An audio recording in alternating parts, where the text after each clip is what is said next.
De nouvelles propositions au Front commun des syndicats font particulièrement réagir. Bon début de soirée, mesdames et messieurs.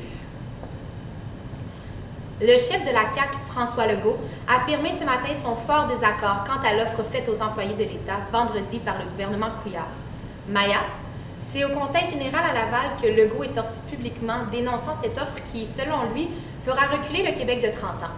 Exactement, Amélie. Alors rappelons tout d'abord que cette offre, déposée vendredi, consiste en un investissement de 550 millions pour établir ce que le premier ministre Couillard considère d'incohérence dans les échelles salariales des employés. Donc, cela consiste en une augmentation de salaire de 3 % sur 5 ans, avec des gels à la première et à la dernière année. Cette offre fera certes augmenter le salaire de certains employés, mais emmènera des diminutions de salaire pouvant toucher jusqu'à 35 000 personnes. Legault est en accord avec l'idée de rétablir l'incohérence salariale, mais croit que cela jouera énormément sur la volonté des jeunes à aller vers un métier d'infirmière ou d'enseignant. Il dénonce cette offre qui emmènera, selon lui, des clauses orphelins. Et Maya, savons-nous quelles sont les réactions de Michel Coiter, le président du Conseil du Trésor, quant à cette prise de position de M. Legault? Oui, alors Coiter a affirmé qu'il n'y avait aucune clause orphelin dans cette offre et il considère que Legault n'a soit rien compris au rétablissement des échelles salariales ou qu'il est seulement malhonnête dans ses propos. Merci beaucoup, Maya. Maude, un homicide est survenu dans un appartement de Montréal hier soir. Oui, hier soir, à Montréal, dans la nuit, plus précisément dans l'arrondissement de la Chine, un homme de 38 ans a été poignardé et a succombé à ses blessures ce matin. C'est un incident qui impliquait 3 personnes, dont une femme de 55 ans, qui a également été blessée, mais on ne craint pas pour sa vie. La troisième personne impliquée est un homme de 42 ans, qui est le principal suspect dans l'affaire. Suite aux événements, il a été amené à l'hôpital parce qu'il avait certaines blessures mineures. Par contre, aujourd'hui, il a été interrogé par les policiers.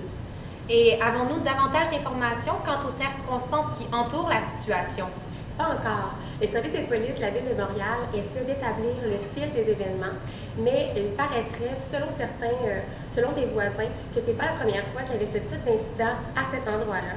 Il semblerait qu'il y avait souvent des cris qui sortaient de l'appartement, qu'on entendait de l'appartement, et les résidents étaient souvent en état d'ébriété. Nous surveillerons le développement de cet incident au courant des prochaines journées. Merci beaucoup, Maude. Merci, Amélie. Le passage de Donald Trump à Saturday Night Live est loin de faire l'unanimité, Noémie.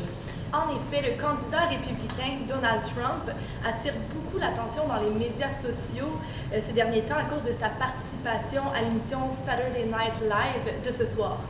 En effet, la chaîne NBC n'a pas cessé de recevoir des pressions pour qu'elle annule le passage à l'émission du milliardaire. Divers groupes de pression ont présenté des pétitions exigeant l'annulation de son passage à l'émission en raison des propos racistes qu'il a déjà tenus sur les immigrants mexicains. Plus tôt dans sa campagne, Donald Trump avait suscité la controverse en comparant certains Mexicains à des violeurs et à des criminels.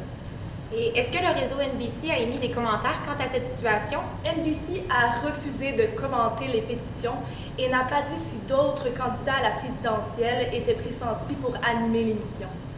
Merci bien, Noémie. Et en ce qui concerne la météo, qu'est-ce que l'on annonce au courant des prochaines journées? On annonce un très beau début de semaine, Amélie, pour la région de Montréal. Demain, ce sera généralement ensoleillé avec un maximum de 7 degrés et des vents de 20 km/h. Même chose pour demain, pour lundi, ce sera très ensoleillé avec un maximum de 11 degrés et même chose pour mardi avec un maximum de 10 degrés. Profitez donc du beau temps de l'automne pour faire des activités à l'extérieur avant que l'hiver arrive. Et oui, Noémie. Voilà, c'est ce qui complète le téléjournal d'aujourd'hui. Au nom de toute l'équipe du téléjournal, bonne fin de soirée à notre antenne.